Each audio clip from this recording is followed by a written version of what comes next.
Hello friends, borebai Bodo job info official YouTube channel da finally apply process video labobai manana gobang comments खालामदों da बेनिफ्राय last date 20 November grade 3 post आव non technical आव गासै 15 departments दङ आरो लोगोसे 372 poster दङ दा नोंथांमोना गुबुन post आव खालामनो गोसो दङबा भिडिअ नायलांबाय था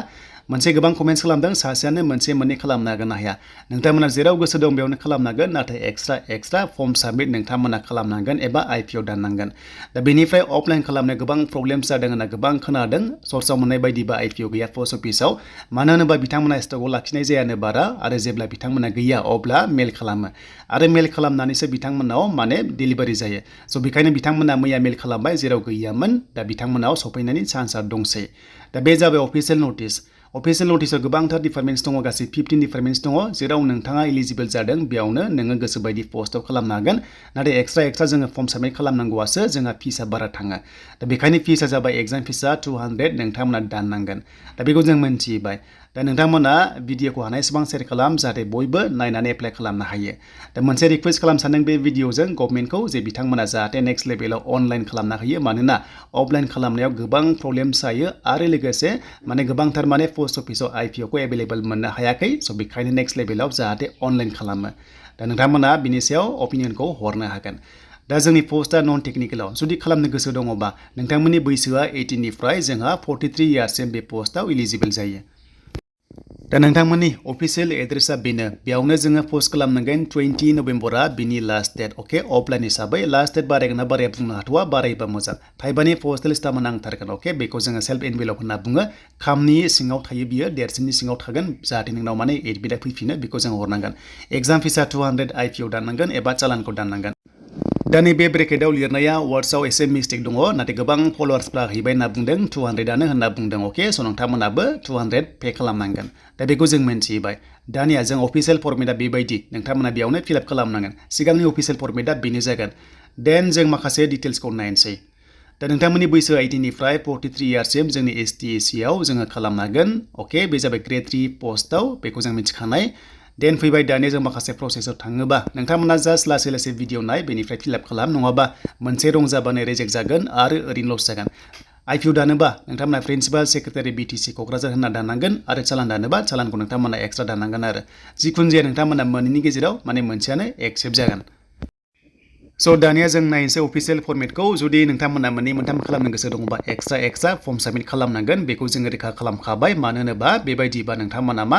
फिसा बारा थांसिगोन उपाय गैया खालामनांगोन दा जोङो नै फर्मेटआ बेनो अफिशियेल फर्मेटआ CSP निफ्राय फैखानाय फट' गांनै नांगोन नोंथांमोना गोजौआव सिथाबदो बेनिफ्राय सेल्फ एटेस्टेड नोंथांमोना मोननैयावबो होनांगोन अके दा नाम्बार 1 पोस्ट एप्लाइड फर नोंथांमोना मा पोस्टआव खालामखो एबा खालामनो सानदों बेखौ लिरनांगोन जेरै एग्जाम्पल जुनियर एसिस्टेन्ट पोस्ट दङना बेखौ नोंथांमोना गोसो दङबा होदो एबा नोंथांमोना सेक्सन एसिस्टेन्ट दङबा जेरावनोखि गोसो दङ बेयाव नोंथांमोना होनांगोन अके दा बेखायनो आं बेयाव एग्जाम्पल लिरना होबाय देन जोंहा पोस्टखौथ' मिन्थिबाय दानिया डिपार्टमेन्टआ मा डिपार्टमेन्टनि आन्दाराव नोङो एप्लाइ खालामनो सानदों बेखायनो जोङो WCD बा WCD हेल्थ बा हेल्थ एबा नोंथांमोना जि दङ नोंथांमोना फरेस्ट बा फरेस्ट बेखौ नाम्बार 2 आव लिरना होदो अके बे क्लियार जाबाय देन number 3 name in block letters बाथ्रा जाबाय गिदिर आखरजों नोंथांमोना केपिटेल लेटार्सजों लिरनांगोन नोंनि नामखौ बेखायनो फार्स्टआव नोंनि नाम स्पेस होनानै नोंनि टाइटेलखौ बेयाव लिरबानो जासिगोन स' दानिया नाम्बार 4 आव जाबाय फादार्स एबा हासबेन्ड नेम दा जायफ्रा हाबा जायाखै नोंथांमोना फादार्स नामखौ लिरदो हौवाफोराथ' फादार्स नेमखौ लिरनांगोन जुदि हिन्जावफ्रा हाबा जादोंबा हासबेन्ड नाम दङबा हासबेन्ड नामखौ नोंथांमोना लिरनांगोन बेखायनो फार्स्टआव फादार्स नेम एबा हासबेन्ड नेम स्पेस टाइटेलखौ होदो देन नाम्बार 5 आव जाबाय एड्रेस फार्स्टआवनो डिस्ट्रिक्टखौ लिरना लाग्रो एन्ड बेनिफ्राय पिन नाम्बारखौ लिरना लाग्रो अके बे क्लियारखा देन गोजौआव भिलेजखौ लिरदो नोंथांमोना सर्ट फर्मआवहाय भिलेजखौ लिरबानो जाबाय बेनिफ्राय स्पेस नोंथांमोना जुदि जायगा थोयोबा PO खौ लिरनो हागोन देन गाहायाव नोंथांमोना PS खौ लिरनो हागोन आरो लोगोसे नोंथांमोना लास्टआव स्टेट होनानै लिरनो हागोन आरो नाम्बार 5 बे जाबाय पार्मानेन्ट जुदि प्रेजेन्टजों पार्मानेन्टजों सेमबा अके सेम एड्रेसखौ नोंथांमोना लिरनो हागोन बाथ्रा जाबाय प्रेजेन्टआ जाबाय नोङो दायो बबेयाव दंगासिनो दङ प्रेजेन्टआव अके बेखौ नोंथांमोना लिरबानो जाबाय डिस्ट्रिक्ट पिन नाम्बार जेराव दं नों बेयाव लिरबानो जाबाय जाहाथे नोंनाव एडमिटआ थाङो बेखौ बेयाव बुंनाय जादों आरो स' दानिया जों 7 नाम्बाराव नोंथांमोननि बार्थडेखौ होदो मेट्रिक सार्टिफिकेटआव जि दङ नोंथांमोननि बार्थडेआ बेखौ होदो आं एग्जाम्पल होदों स्क्रिनाव नायबाय था देन कमिउनिटियाव बर' कसारि नोंथांमोना लिरबानो जासिगोन मेरिड आनमेरिडआव नोंथांमोना लिरदो सिंगल एबा मेरिड एबा आनमेरिड होनानै अके देन नोंथांमोना जेन्डारखौ मेल फिमेलाव सेलेक्ट खालामना लादो एबा टिक मार्क होदो 9 नाम्बार कास्टखौ ST आव सेलेक्ट खालामदो अके टिक मार्क होदो देन रिलिजनाव नोंथांमोननि धोरोमा हिन्दु ख्रिस्टियान मुस्लिम जैन जि दङ नोंथांमोना बेखौ लिरबानो जासिगोन नाम्बार 10 फिजिकेलि हेन्डिकेप नंगौबा येस जुदि येस बा मायाव दङ बेखौ लिरबानो जाबाय मेनसन खालामना होदो जायफ्रा दङ मिन्थिखागौ आरो जुदि गैयाबा जोङो एन आवहाय जोङो टिक मार्क होदो एबा न'आव होदो देन प्रेजेन्ट अकुपेशन नाम्बार 11 आव इफ एनि दङबा होदो माबाफोर जुदि एंगेज जाना दङबा कन्ट्रेक्चुएल बा गभर्नमेन्ट जब जि दङ नोंथांमोना दङबा गभर्नमेन्ट जब मावगासिनो दङबा नोंथांमोना एनओसि लानानै एप्लाइ खालामनो हायो बेखौ होनांगोन आरो जुदि जेबो गैयाबा NA नोंथांमोना नट एप्लिकेबल होनो हागोन एबा नोंथांमोना बेखौ ब्लेंकबो गालांनो हायो जेबो नङा देन नाम्बार 12 जाबाय ट्रेजारि आरो चालाना एबा IPO बे मोस्ट इम्पर्टेन्ट बाथ्रा जाबाय नोंथांमोना बेखौहाय ट्रेजारि दानोबा अनलि क'क्राझारावल' जागोन एक्सेप्ट जागोन होननानै ब्रेकेटआव लिरखादों बेखायनो थांनांगोन जुदि पस्ट अफिसाव दानोबा एनि पस्ट अफिसाव IPO दानगोन बेनो एक्सेप्ट जागोन डेटखौ होदो माब्ला नोंथांमोना IPO दानदोंबा IPO खौ सेलेक्ट खालामना हो टिक मार्क हो देन बेनिफ्राय डेटखौ होदो माब्ला दानदोंमोन एन्ड बबे पस्ट अफिसनिफ्राय दानदोंमोन बेखौ नोंथांमोना डिस्ट्रिक्टखौ एबा पस्ट अफिसखौ नोंथांमोना लिरनानै होनो हागोन अके बेखौ जों मिन्थिबाय देन नाम्बार नोंथांमोना नेक्स्टआव फैबाय क्वालिफिकेशन 13 नाम्बाराव क्वालिफिकेशन होनोबा फार्स्टआव जोंहा HSLC खौ बेयाव नोंथांमोना लिरनांगोन HSLC निफ्राय फैबाय HS बेनिफ्राय डिग्री जि दङ BA BCom नोंथांमोना जि BSc जि दङ बेखौ मेनसन खालामनानै साबजेक्टसखौ लिरनांगोन एन्ड बर्डखौबो लिरनांगोन स' बेखौ जों मिन्थिबाय दानिया पार्सेन्टखौ होदो नोंथाङा 10 पासआव 12आव डिग्रीआव जेसेबांनाखि पार्सेन्ट मोनदों बेखौ मेनसन खालामदो लिरना होदो बेनिफ्राय इयार अफ पासिंआ 10 पासखौहाय माब्ला खालामदों 12खौ माब्ला खालामदों गावनि बक्सआव 2010 11 12 जि दङ होदो बेनिफ्राय डिभिजनआ फार्स्ट सेकेन्ड थार्ड जि मोनदों नोंथांमोना बेखौ लिरना होनांगोन आरो दा बे सेम जुदि मेजर दङबा इन केस अफ जुदि डिग्रीआव मेजर दङबा नोंथांमोना डाइरेक्ट मेजरखौ लिरनो हागोन साबजेक्ट्स थाया नालाय मेजरखौ डाइरेक्ट नोंथांमोना लिरनांगोन आरो जायफ्रा जेनेरेल नोंथांमोना साबजेक्ट्सखौहाय बेयाव लिरनांगोन आरो स' बे नोंथांमोना क्लियर जाबाय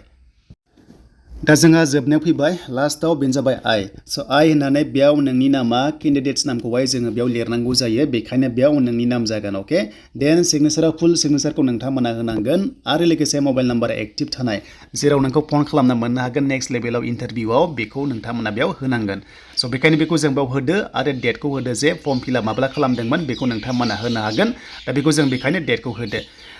बेहाय नेक्स्टआव दङ गाहायाव अफिसियेलि इउज अनलि बेयाव जों जेबो लिरनाङा बिथांमोननि माखासे डेट इस्यु खालामनाय थागोन सिगनेचार थागोन भेरिफाइडलि जुदि एक्सेप्ट जाबायबा आरो जुदि रिजेक्ट जाबायबा रिजेक्टेड बेयाव लिरो आरो बिथांमोना जुदि गोरोन्थि मावदोंबा फर्म फिलआप खालामनायाव दा बे थांबाय गावसोरनि दाना फैबाय डकुमेन्ट्सआ फार्स्टआव A नाम्बाराव एज सार्टिफिकेटनि थाखाय नोंथांमोननि बैसोनि फोरमान हिसाबै बार्थ सार्टिफिकेट एबा मेट्रिकनि एडमिटआ बेनो जागोन देन कास्ट सार्टिफिकेटआ इफ एनि अनलाइन जा अफलाइन जा बेनो जागोन जुदि अनलाइन बा भेरिफाइड थानाय सिना बेखौ नांगोन नोंथांमोना देन C नाम्बारा इम्पर्टेन्ट नङा जोंनि STनि थाखाय बाट जेनेरेला बेखौ नांथारगोन जोंनि ST सार्टिफिकेटआ BCDC सार्टिफिकेट बेखौ नांलाया स' बेनिफ्राय फिजिकेलि हेन्डिकेपबा होदो आरो लोगोसे क्वालिफिकेशन E नाम्बाराव जि फरायनाय दं बेखौ हरजोबनांगोन 10 पासनिफ्राय डिग्रीसिम मेट्रिकनि एडमिट बार्थ सार्टिफिकेट बेनिफ्राय नोंथांमोननि मार्कशीट फार्स्ट सार्टिफिकेट बेखौ नांगोन ट्रेजारि चालान IPO अरिजिनेला बेखौ नांथारगोन नोंथांमोना 200 रुपिसनि बेखौ नांगोन गांनि फट'कपिस सेल्फ एटेस्टेड थानाय बेखौ नांगोन थाइबानि पस्टेल स्टाम्प बेखौ नांगोन सेल्फ इनभेलुएबल स्टाम्पना हरफानांगोन आदार्सआव जि एक्सपिरियेन्सफोर दङ सार्टिफिकेट दङ डिप्ल'मा दङ बेखौ नांगोन दा बेनोमोन A to Z नोंथांमोननि एप्लाइ प्रसेस दा नोंथांमोना मिथिबायबा एप्लाइ खालामदो सोलिगासिनो लास्ट डेटआ 20 नभेम्बर जुदि लास्ट डेटखौ बारायना होयोबा CSBआ माखासे प्रब्लेम्सनि थाखाय जेरै IPO मोनै बा माखासे चालान दाननायाव एसे टाइम लायो बेखायनो जुदि बारायना होयोबा जोबोर मोजां जागोन आरो जेब्ला बारायमारो नोंथांमोना आपडेटखौ मोनगोन नाथाय दासिम बारायनायनि आपडेट फैथ'वाखै स' बेनो लास्ट डेटआ 20 नभेम्बर